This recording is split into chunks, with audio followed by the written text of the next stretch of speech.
This is CBC Here and Now. So you know what the game is here. I'm not stunned. I know what the game is here. Tonight on Here and Now, buyer's remorse. Danny Williams says more permit problems are causing major delays in Galway. And it's time to make a positive change in my life, and I don't expect none of y'all to take my advice, but fresh out of prison and trying to turn his life around. Meet Evan Fry, who's using music to create a new path for himself. It does hurt me, you know, seeing a lot of my friends suffer. Yeah, it hurts. Nearly 2 months at the IOC picket lines, and businesses in Western Labrador are feeling the pinch. We go to Lab City in 30 minutes. Cool. Danny Williams says he deeply regrets building his Galway development in the city of St. John's. The former premier announced today that residential construction in Galway has ground to a halt because of a dispute with the city over building permits. Here Now's Zach Gowdy is on the story and joins us live. Zach, what is this fight all about? Well, it's about a piece of land in Galway between 1 and 3 acres in size that the city wants to use as a site for dumping snow. It sounds like a small thing to derail such a massive development, but this dispute has so enraged Danny Williams that he says he regrets ever having built Galway in St. John's and wishes he could make it part of Mount Pearl instead. This morning, Danny Williams summoned the media to the offices of Ducor, his company that oversees the Galway development. Flanked by Ducor senior management, Williams opened fire on the city of St. John's. I deeply regret ever having invested in the city of St. John's. My greatest wish would be for the city to admit, finally, that they don't want Galway to succeed, and Premier Ball transfer our project and our community to the city of Mount Pearl. Williams says the city is holding residential building permits for ransom. Without them, housing construction at Galway has ground to a halt, leaving construction companies and tradespeople in the lurch. And I know full well that going to press today will only further aggravate my relationship with city staff. But honestly, they cannot possibly treat us any more unfairly.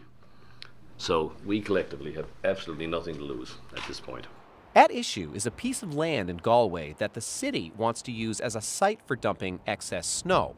Williams says Ducor agreed to an escalating series of demands, including prepping and fencing the site. But the city wants to own the land. That's where Williams draws the line. We offered to provide the requested land in a free lease agreement to the city. But this wasn't good enough. So enough's enough. We won't be held to ransom any longer. Mayor Danny Breen says it's not ransom, it's just regulations. And until they're met, there will be no building permits. We're an authority that regulates development. And these aren't negotiations. We have to find the right, the way to bring these regulations into force. As for Williams' suggestion that Galway would be better off in Mount Pearl, Breen says Williams is just seeing greener grass on the other side of the fence. Well, there's a big assumption there that if this was in Mount Pearl, that Mount Pearl will capitulate to his demands, and I don't think that's the case. I think what we're doing is we're protecting the future best interests of the taxpayer. So how does this get resolved? Well, Mayor Danny Breen says that the city is willing to accept a temporary easement on a small piece of land in Galway until it can assess the long-term snow storage needs in the area. But even if Danny Williams accepts this compromise, it seems that the city of St. John's and Galway are starting out as very uneasy neighbors. Reporting live in St. John's, I'm Zach Gowdy for Here and Now. there was a parade of pro-oil people in St. John's today, all assembling in one room to impress upon a federal panel just how important the offshore industry is to this province.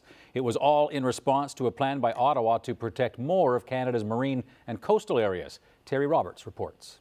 You are a big name in Newfoundland and Labrador's offshore oil industry. There's a good chance you were in this room today, lining up to address members of the National Advisory Panel on Marine Protected Area Standards. We are the largest oil and gas association in Canada.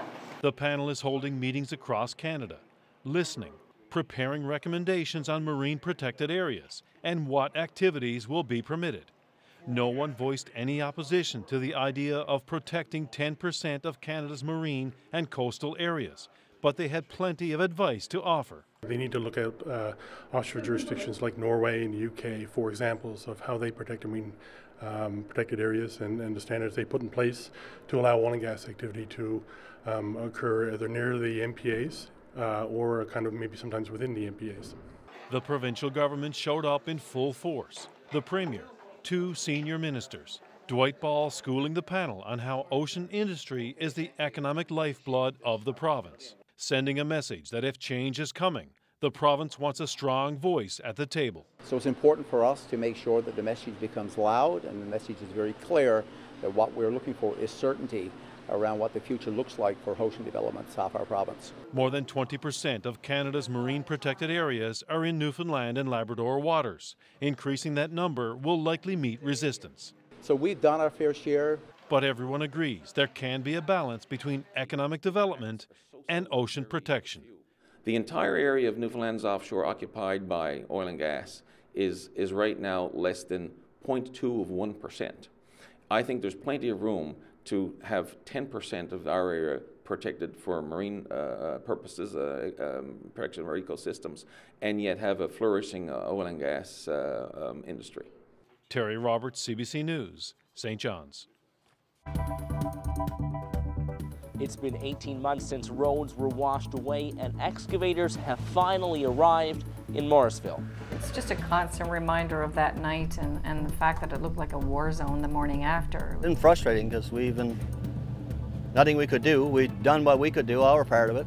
I'll tell you why people here are so happy to see this coming up on Here and Now.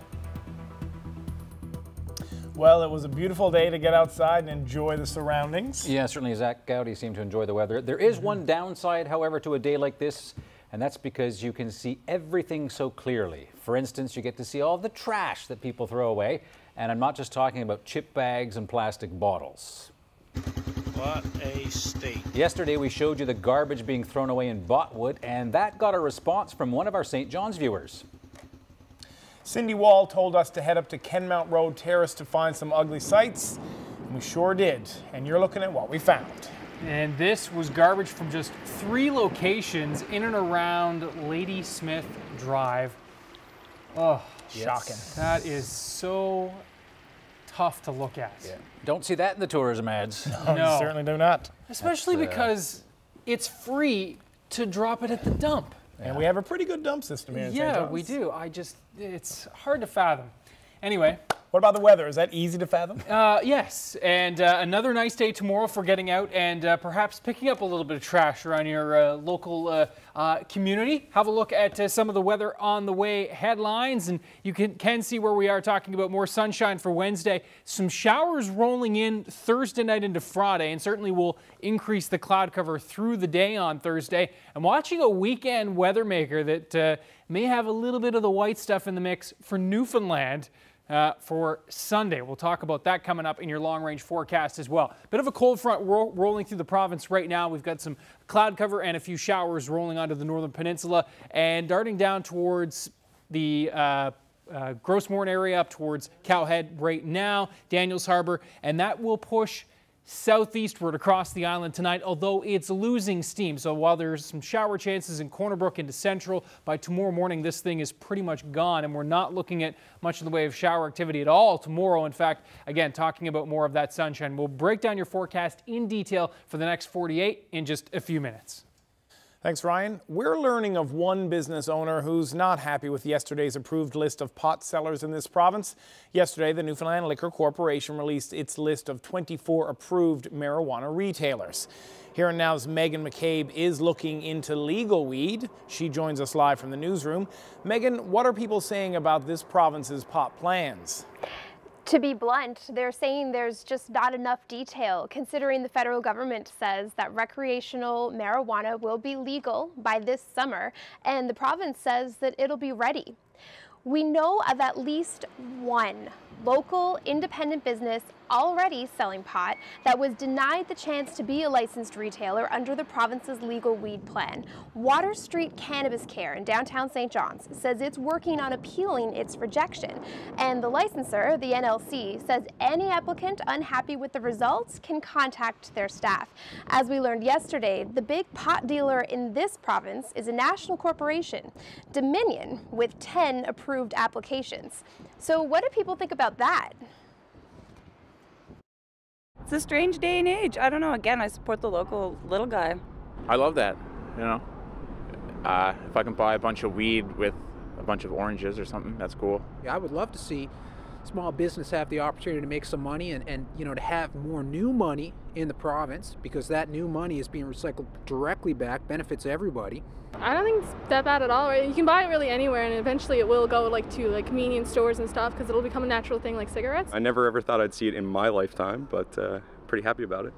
You know, taking away the stigma. So it'd be nice to see kind of like a craft cannabis thing, kind of like, you know, Kitty Vitty Brewery or something like that for Newfoundland, because I feel like that'd be a big tourist attraction for Newfoundland. You know, we already have beautiful scenery and all this stuff. Why not enjoy it with a draw?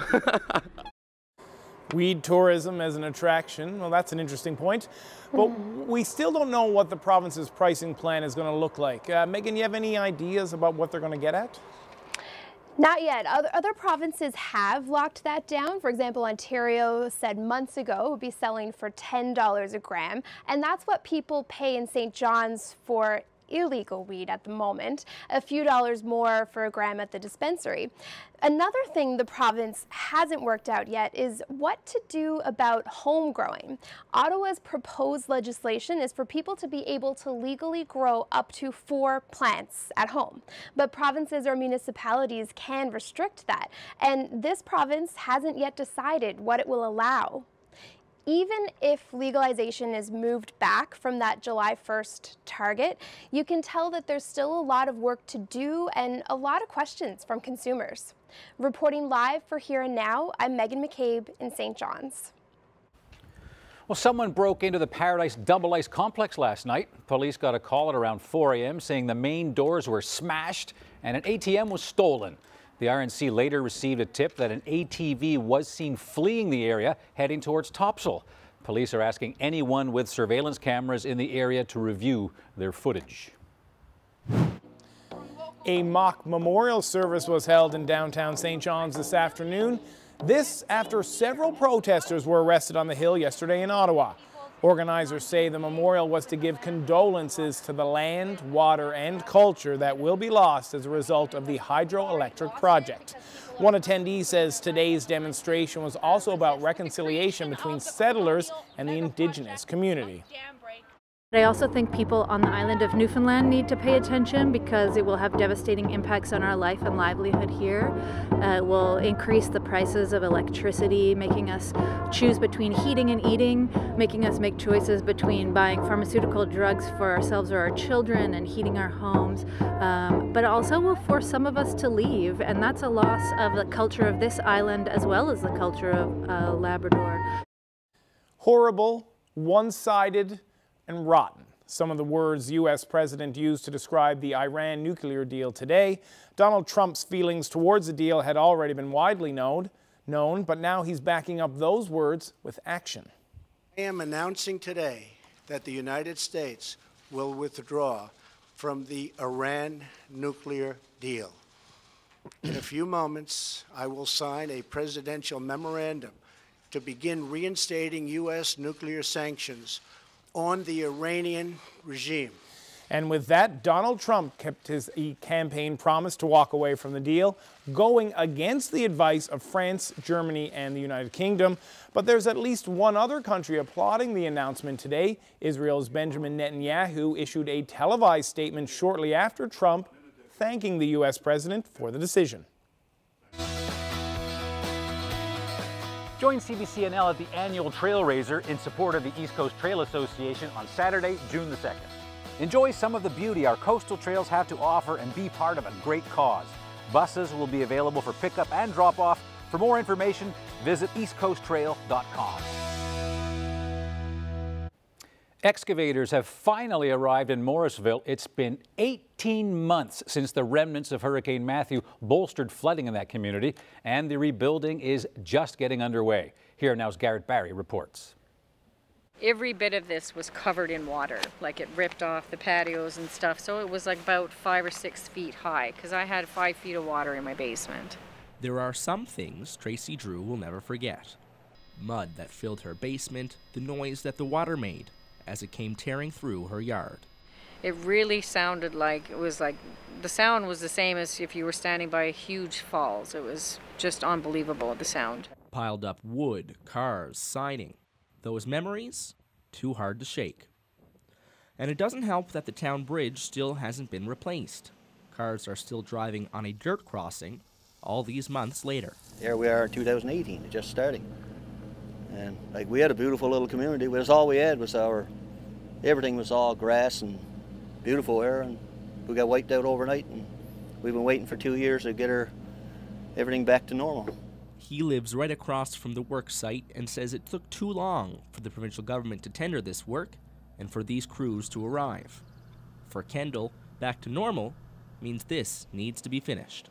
Hopefully within a year or two it'll just be a thing of the past, you know. But when you look out every day and see this, it reminds you of what happened. Every day you think about it. There's not one day that went past that I haven't thought about that flood. No one from Morrisville was seriously hurt in the flooding, and so far, no one moved away. But what they lost? The place where kids used to play and the men used to talk. You know, everyone says, well, you can't wash away memories, but at the time it kind of felt that way because it was the huge part of the town, like forever, so. This bridge was Morrisville's answer to a town square. You could sit up on the rails and chat with your neighbors and wait for the mail to arrive. That's a little tiny bit of the community feeling that people here are hoping will return when the replacement bridge is finished. Garrett Barry, CBC News, Morrisville. Now, we did ask the Department of Municipal Affairs why the reconstruction of that bridge took 18 months to start. And a spokesperson said the process is comprehensive and, quote, may take some time to administer. The department also said the tender process had to be repeated because none of the earlier bids were acceptable. And once a bid was accepted, the department had to wait for the weather to improve. I'm present in their sick mind, but it's fine because this time. Fresh out of prison for a robbery conviction, Evan Fry is trying to make some changes. Coming up, Ariana Kellen tells us about his lyrical journey to turn his life around and find his new path.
A budding musician says he has music to thank for getting him through some of his darkest times. Just a few weeks ago, Evan Fry was released from prison. And today he's inspiring others with his music and his message. Here now's Ariana Kellen has that story for you. I can't even feel my fingers right now. 2.5 weeks ago, Evan Fry was just another inmate, counting down the days at a minimum security prison in New Brunswick. I'm afraid to get parole because I might get in trouble. Today, he's with his CBC crew, recording a song he penned in prison. I tried twice and this is my life that it impacts, and since that, in fact, I made up my mind. I gotta find some more productive ways to break up my time, man. You don't know just what it's like to be inside.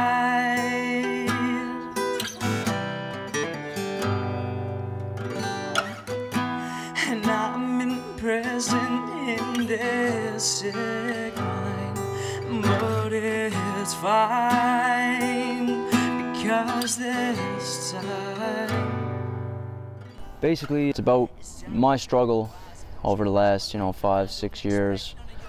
I guess really most of my life, in regards to addictions and, just the way that people are perceived by, by I guess being a drug addict or a criminal. I just think that, there are a lot of good people that just made some bad decisions in their life. Evan Fry is from Cupids, a quiet, picturesque coastal community in Conception Bay North. As a child, he loved music, and he was good at it. When I was 11 or 12 years old, I started playing drums, and I always played, a little bit of guitar and, some bass. But music was soon put on the back burner, replaced with something else, a drug dependence he couldn't shake. When I started, I guess, just to dabble or to experiment, it was more so because I didn't really have anything else to do, and I eventually became, physically dependent. At 22, he was sentenced for a home invasion, breaking into an elderly woman's house in Bay Roberts. It was during his time here that Fry began to write, and he had a lot to say. He rented a guitar, $15 for 3 months, $50 if he broke it. But Fry says he'd never do that. The instrument was too precious. Music is just something that keeps me busy. It keeps my mind occupied. So that's something that, if I were bored, I'd just pick up my guitar and play a few songs, and for sure, yeah. Late last month, Fry came back home. He'd served his time and picked up a guitar of his own. A friend grabbed a phone and recorded this in Bannerman Park. I'm sick of having mental problems, tired of being depressed and not having a sense to solve. And I really think I want to be in this place. You think I want my family? Watch the news, sick of my face. I'm tired of being disgraced. I'm tired of stupid people, tired of making mistakes, and I'm tired of using needles, tired of doing evil things, tired of living a life like a novel by Stephen King. I'm sick of the twist, y'all. I'm sick of the plots. It's time for me to clean up. Someone get me the mop, 'cause I'm... That video, that message, has been viewed more than 19,000 times and sparked the interest of a local music producer. It's really positive because a lot of people are showing me love, and I was afraid that I wasn't going to be accepted the way that I am when I was reintegrating into society again. Fry says he's been clean for 3.5 years. I'm getting a tattoo fixed up that, it reminds me a lot about, my past life, and I'm sick of looking in the mirror and being reminded of it, so I'm just trying to turn over a new leaf. But turning over a new leaf isn't possible without friends, a support system. Just being support, it's a positive support, trying to encourage them to, to do better, to stay clean, stay good, I don't expect none of y'all to take my advice, but Fry's been asked to play shows, to share his music with the public, but for now he's keeping it for himself, his therapy. I really realized who I am in the last few years, and I think music is the best therapy, and it helps me stay clean and stay away from things that I shouldn't be doing. I'm just focusing on my life. I'm hitting the gym, and I'm You know, I'm staying surrounded by good people. You know, I'm focusing on my music, and I'm staying clean and healthy, and just enjoying life for the first time in a long time. So it feels good. Ariana Kelland, CBC News, St. John's.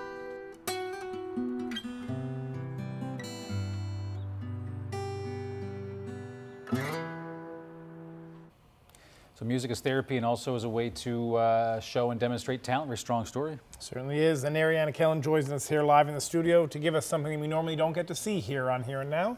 Yeah, so as you heard Evan said, he doesn't have any big gigs coming up right now, but we are going to take the tempo down a little bit here in the Here and Now studio, and we do have Evan here with us. So thank you so much for sharing your story. Thank you very much for having me. So tell us a little bit about the song you're going to perform. It's a song called Stuck in the Rain, and it's basically just a metaphor for being stuck in a situation that you have no control over. All right, take it away.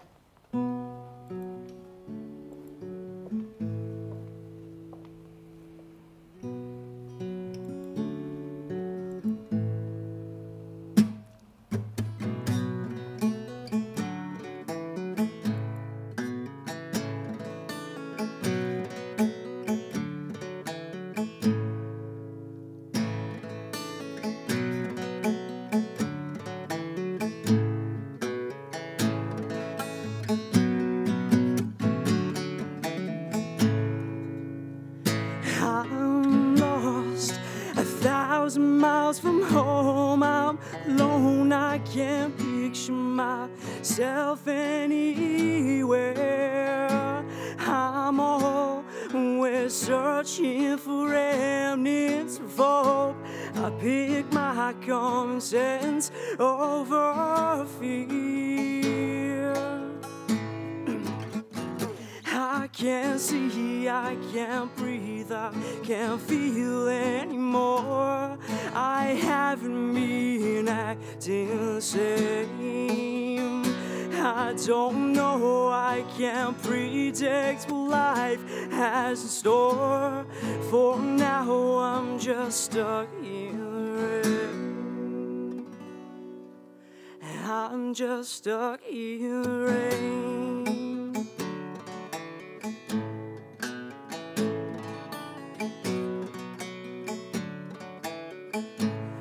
I'm stuck in the rain.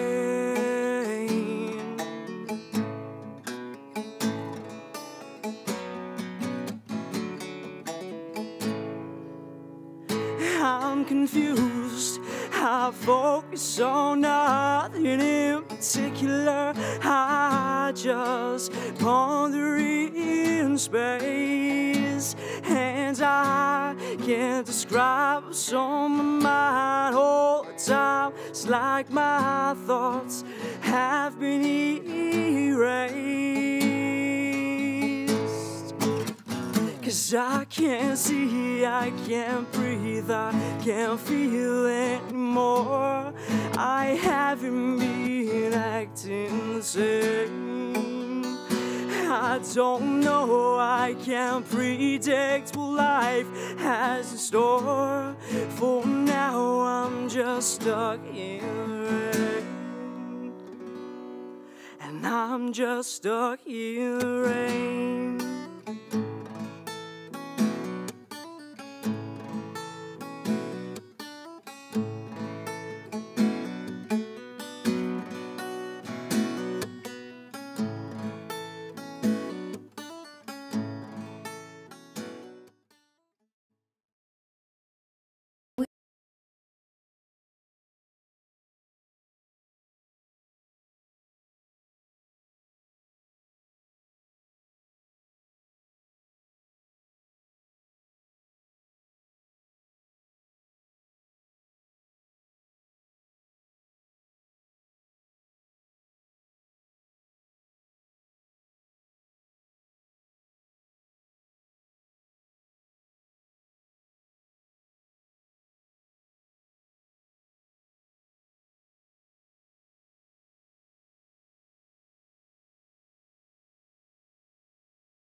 no matter what you do, if you live in Lab City and the mine goes through a downturn, you're going to be affected by it no matter who you are. Normally we are flat out and we can't keep up with the orders, but now we're 50% less.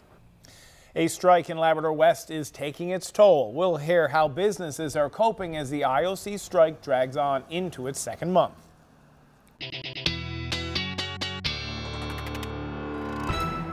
Crisp blue day here for much of it. Was the island like that? Yeah, it was a fantastic day. Now, we did see some clouds building in. We have a couple of showers on the go, but at least temperatures are still mild, even for this evening. We're into that double-digit range right now, so that's... Now, we want to talk about the fact that not only was it sunny, but there was no wind. Southern Shore. Mark Quinn apparently took that video today down by Fermuse, and look, barely any movement. Barely a gust. Don't see that too often. No, you really, really don't. So special we had to take pictures of it just to show you. That's right, just because you wouldn't believe us. That's right, yeah. Pics or it didn't happen. Yeah. That's incredible. Thanks to Mark Quinn for those pics. So as I said, still double-digit temps for this evening, which is very, very nice. And have a look at the current temperatures right now. Now, there's a bit of a wind shift on the go in Labrador as we see a frontal boundary move through and some cooler air coming in on the other side of that cold front. That will sweep across the island tonight and through tomorrow, and so we'll go from southwest winds to northwest winds and a bit of a temperature drop for some of us tomorrow. 6 degrees right now in Daniels Harbor. Latest webcam shot does show a few showers in the area, and that is again thanks to this front which is rolling onto the island with those showers. Now the front is, as I said earlier, losing steam, and so not really looking at much in the way of shower activity for central and no showers for the east, as we have this area of high pressure that is generally going to be dominating for us again through tomorrow. Off to the south and west, though, watching this weather maker, that is going to be our next one. It will increase the cloud cover. We're going to be bringing some showers into the mix for the Thursday night and into the Friday time period. Here's how the next few days play out. So there's that frontal boundary. Again, tonight, chance of a few sprinkles through central. By 6 a.m. though, it is long and gone. Now we will see winds gusty along the coast of Labrador tomorrow with a chance of seeing some flurries and some light snow from Cartwright to Nain to start the day. Chance of a flurry in Labrador City and Happy Valley Goose Bay -10 to -7, so a cool start there. Across the island, we're going to be starting in and around the freezing mark, but I think we'll be on the plus side here in the southeast thanks to those southerly winds. Now we will see the winds shift, as I said, to northwesterly into the afternoon. That will keep temperatures a little bit cooler in those onshore winds along the north coast, the west coast. And how about those winds still gusting in the 80 to 90 kilometer per hour range tomorrow for the coast of Labrador, particularly Makkovik to Cartwright. There's also a wind warning in effect for the northern peninsula for tonight into tomorrow morning. Now have a look at temperatures. 3 for the northwest parts. We should squeak into that 10, 12, even 13 degree range for the southeast, including the St. John's and the metro region. So looking pretty good there with a mix of sun and cloud generally for everybody. Now along the coast of Labrador, again, windy is the name of the game tomorrow. Still some lingering flurry chances, mainly in the morning and then some clearing into the afternoon. And again, a cool one across the board for the big land. Now into Thursday, winds shift back to southwesterly. We're going to be seeing temperatures really rising in Labrador. We'll see a chance of some showers, particularly Labrador City to Nain after a little bit of morning mix. A chance of a late day shower in Happy Valley Goose Bay, but again, more, as I said, a late day risk there. On the island, increasing clouds on Thursday and a chance of some late day showers pushing into Port aux Basques and Marystown. Everyone else stays dry for Thursday, and then that rain will arrive Thursday night through Friday, and we'll break down that forecast with your weekend details coming up in just a few minutes. Anthony? Striking workers have taken to the fronts of some businesses in Labrador City. Though the workers aren't calling the businesses out by name, they say they are choosing their spots around town strategically, and they will continue to picket businesses around town that they feel are crossing their picket lines. They say every day there is a barrage of workers crossing their picket lines, doing jobs at the iron ore mine that they are supposed to be doing. The main thing of this protest here, these peaceful demonstrations, is to highlight the need for anti-scab legislation within our province. This is 2018. Newfoundland and Labrador has had a rich history of merchants taking advantage of the people. It's about time the people stand up. We got 1,200 people out here, and you know what? We shouldn't have to worry about scabs or about people going in and doing our jobs. Now, as for the Iron Ore Company of Canada, they say there are no replacement workers being used whatsoever. Meanwhile, as that strike nears the 2-month mark, businesses in Western Labrador are starting to feel the pinch. IOC is one of the province's biggest employers, and it is the largest in Labrador West. Without the usual business from the mine and without the cash flowing from its workers' pockets, there are fewer dollars trickling down in the region. Here Now's Jacob Barker has that story. Well, the seasons are changing here in Labrador City, but the picket lines remain from top to bottom. Businesses in town are feeling the effects of the ongoing strike. No matter what you do, if you live in Lab City and the mine goes through a downturn, you're going to be affected by it no matter who you are. Nick Blake drives a cab. He supports the strike. I'm 100% pro-union. I have a lot of friends who work at IOC, and when I see them suffering due to the actions of Rio Tinto and having Rio Tinto doing absolutely nothing to try to help them, yeah, I got to admit that it does hurt me, you know, seeing a lot of my friends suffer. Like many, his business goes up and down with the success of the mine. My job, it 100% does depend on the mine and how the mine runs. For a simple aspect, you know, if that mine's not running, you know, people got no money, they can't go out, you know. He's seen a big hit to his bottom line. So my paycheck's basically been cut exactly in half, if not worse. And while you may see lots of signs on the picket line, here at Premium Business Solutions, remove the excess vinyl from around the decal. They're not seeing any bump in sales. We felt the effects immediately. Atkins says they saw about 50% of their business disappear almost immediately after the strike began. Normally we are flat out and we can't keep up with the orders, but now we've dropped to a level where everyone is busy, but not enough to pay the bills for the long term. Right now, the shop is getting creative to adapt to the change in momentum. We keep our working hours down lower or close to normal as we can. Like there's no overtime and no, the little frills, put it this way, are not enjoyed at that time. And while some companies are having to take that step to lay employees off, many are doing everything they can to keep their employees on and hoping that a deal can be reached between IOC and the union and that everybody here in Labrador City can get back to work. Jacob Barker, CBC News, Labrador City. I'm at a state now where I think I've really come to terms with how I am perceived now, just based on all the experiences I've had since the accident. A big win for local filmmaker at Toronto's Hot Docs Festival. Her story of hope follows a man who was scorched and left disabled. Meet the Newfoundland woman behind Prince's Tale.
he's overcome a very disastrous thing. It's kind of like a one in a million. You're watching a scene from Prince's Tale. The 60-minute short was all the buzz at Toronto's Hot Docs International Film Festival. It tells the story of how one man survived a horrible accident and the choices that he made to move on with his life. The film won the Best Canadian Short Documentary Award, and it also won the Audience Choice Award. The film's director and producer is from St. John's, and Jamie Miller is in one of our Toronto studios. Congratulations. Thank you so much. So listen, what was it like at the award ceremony when they announced the winner is, and it was your film? Oh man, it was crazy. It was so unexpected. I was really kind of nervous leading up to it when they were kind of introducing the award, and I didn't believe it. I was sitting there and my friend had to nudge me to go up on stage because it was the first award of the night and I didn't know what I was supposed to do, and it was the first situation like this I've been in, so it's been incredible. Well, fantastic news, and we'll get into the other award towards the end of this interview. So tell me, what is Prince's Tale about? So Prince's Tale is a short documentary about Prince Aponza here in Toronto, a local actor who was in a fire 5 years ago, and both of his arms were amputated. And so it's about his choice to start acting again in the last couple of years, how he decided to get back on stage, and really just about, you know, a portrait of him and his beautiful personality. It's a very powerful film, having seen it. Tell me, how did you meet this really fascinating man? Well, Prince actually lived in the same building as a couple friends of mine who were also in the fire. He was the only one who was injured. And then 4 years later, he was in a play that a friend of mine here in Toronto directed. So I got to see that, and immediately I was just really drawn to him. His power on stage is really incredible, and I just kind of asked him point blank after the show and if he wanted to work on this with me, and he was for it, so we got started. You know, when you start watching it and you sort of see, you know, how he's coping with the extent of his injuries, it's very, very striking. Tell me, why would he actually want you to expose him in a film this way? Well, Prince basically started wanting to share his story because after recovering, both mentally and physically, he loves connecting with people. He loves being on stage and expressing himself. And it took a lot of encouragement from his friends, but he decided to start acting, and then he just knew that by sharing his story, he might be able to do some good for people. So he's really friendly and generous with this part of his life, and it's been so much fun working with him on it. Well, one of the jobs of people who make documentaries, as you do, is, of course, is to document people's stories. Did you ever feel as though you were being maybe a little bit invasive? I know that's the nature of the genre, but you're really inside where he lives, and also when he's on the stage. Do you ever feel like I'm really getting really close to this guy? Yeah, that's definitely something you're constantly thinking about, that relationship and kind of the ethical boundaries there.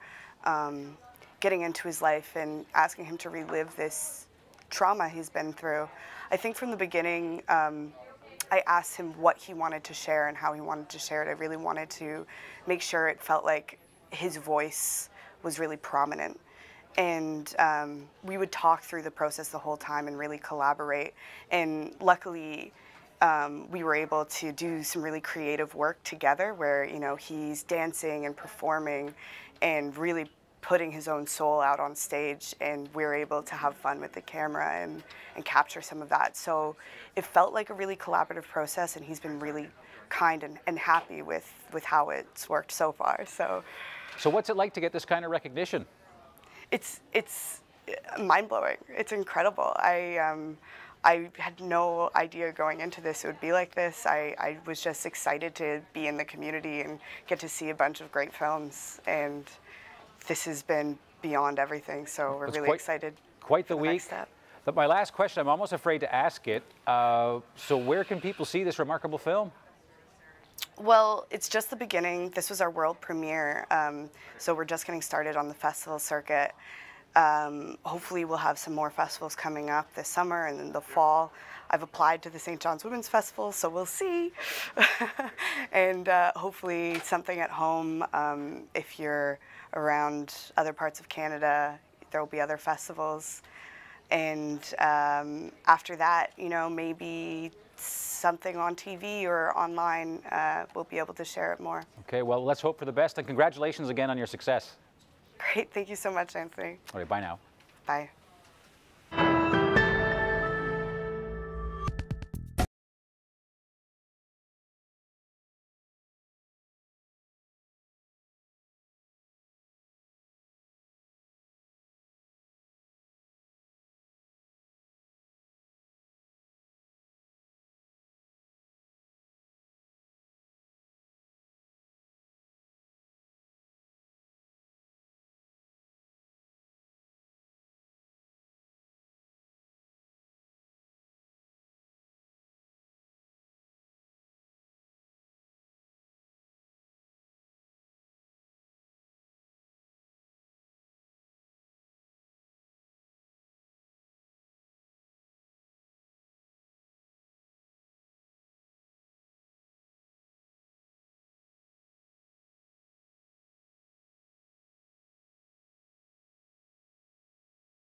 Time for our athlete of the day. 8-year-old Sophie Oak loves all sports, including Zumba, basketball, and one of my personal favorites, downhill skiing. But she has taken an extra liking to gymnastics. Yep, and great flexibility there. She's participated in gymnastics at Velocity in Clarenville for the past 4 years. And Sophie is our young athlete of the day. Congrats.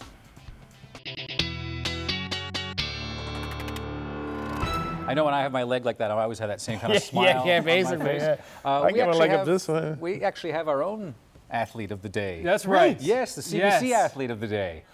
Yes, there is. Yes.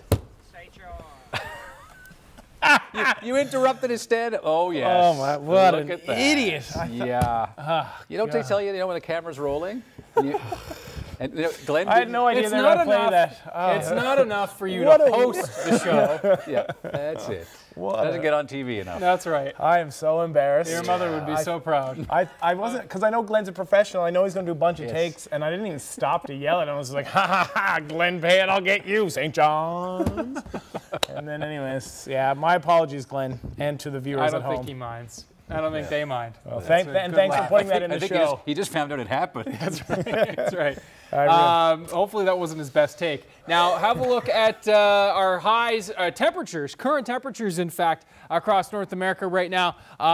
19 in Toronto, 27 in Chicago, and 32 in places like Kansas and all the way down to the southern parts of the U.S.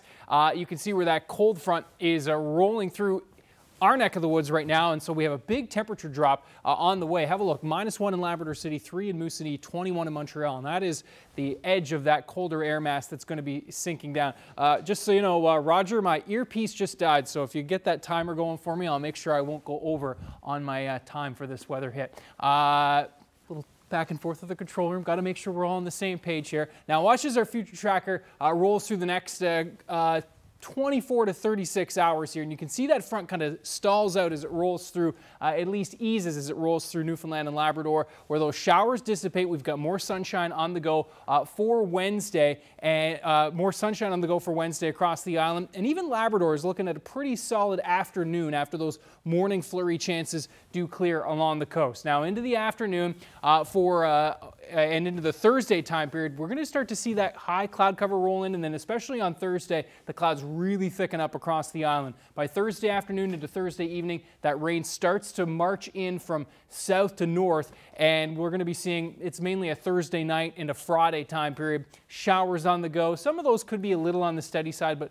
nothing too significant here, just enough to help green the grass up a little bit. Now into Friday, rain will begin and then mix back to snow as temperatures fall on the other side of this system for Labrador, and some cooler air will rush back in. Could see some accumulating snow for along the coast. Now this is the interesting setup for the weekend that I talked about earlier in the show. Saturday still looks good, but forecast models now on board with a system that's going to be a little earlier, not Monday, but Sunday. This next system looks set to move in, and yes, this could be an interesting one in terms of some rain and snow mixing in across parts of the island. We'll keep you posted on that, obviously, over the next few days. So temperatures rise and then really fall off as we roll into that Sunday time period where we are talking about the possibility of some snow mixing in. Monday, Tuesday, not looking too bad with a mix of sun and cloud on the go. Now into Labrador, you can see where that 7-day also has a fair amount of snow mixing in, especially into the early stages of next week. That's your forecast to now.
More fissures are spreading as the Kilauea volcano keeps spewing out lava and gas on Hawaii's Big Island.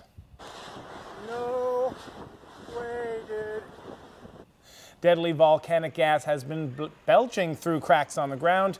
Advancing lava has wiped out 35 homes and buildings so far. About 1,700 people have been ordered to leave their neighborhoods, and more evacuations are expected as one of the world's most active volcanoes continues to erupt. Look at that. Now, still with volcano Kilauea, I'm getting better at it. You certainly are. 2 different times. Have a look at what lava can do to a car. Yeah. Now, why did you park there is probably one of the questions they're asking, but it's so powerful. I'm sure, well, that Ford Mustang is probably done. So that somebody is saddened that they parked there at the wrong place yesterday. But I have a feeling that'll probably be on Kijiji soon. He was still good for parts. I don't know about what's left of that. I think that lava actually goes on past that and then goes through a fence there. It just keeps going and going and going. Yeah, that's incredible. Nature's cool. This looks like R2-D2 parked in front of me. It's an R2-D2 mailbox. Not much left of him. Yes. Tune into Here and Now, where we make fun of natural disasters at the expense of other people.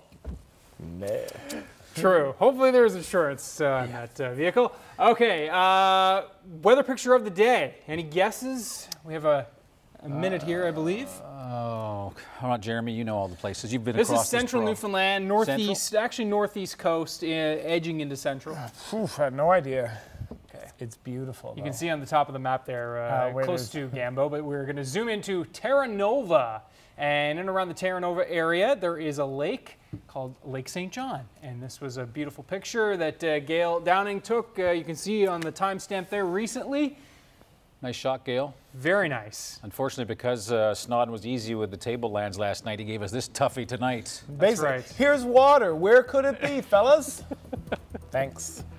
So, Mr. Eaton, I guess we're not going to have you to kick around anymore. No. Today's your last day with us. Yeah, a couple days, had a bit of fun. Thanks so much for having me. Yeah, and I think we're still employed. Debbie Cooper will be back tomorrow, but always a experience working with you. Blowing up. Great way to put that. Great way to, don't leave me hanging here. There we go. Gotta get Debbie back here to restore some discipline. Thanks for having us. It's great being here. We'll see you tomorrow night. I won't, but they will. Have a good night. Good night, everyone.